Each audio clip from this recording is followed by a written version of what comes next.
Mrs. Clinton was the subject of a national security crime investigation. This wasn't a security review. It wasn't an argument over classification levels. This was a violation of Title 18 of the U.S. Code, Section 793F, mishandling national defense information. And contrary to what the American public has been told repeatedly, intent is not an element of the crime.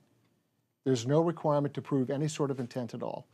And so when Mr. Comey talks about intent, or he wasn't able to prove it, or there was no sort of specification that showed an intent, it's a red herring. It's a false argument. It isn't a requirement of the crime.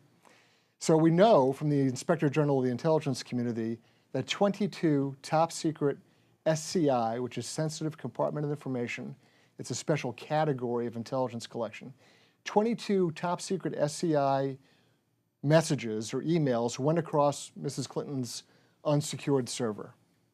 It's a fact. It's a finding of the Inspector General. That's the root of the referral to the Department of Justice that caused them to begin this inquiry. The fact that that has occurred puts the United States at grave risk. That's the definition, really, for compromising top secret material. That is the issue that is really the focal point of what the FBI should have been looking at. And it's a yes or no question. It's not what did you intend. It's not how did you feel about it. It's not what were you really trying to accomplish. It's a yes or no question. Did this event occur? Yes or no?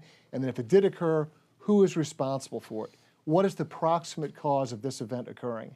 And if you walk it back to find the person who made it happen, that's who's prosecuted.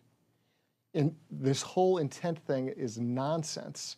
Mr. Comey is lying to the American public when he goes down that path.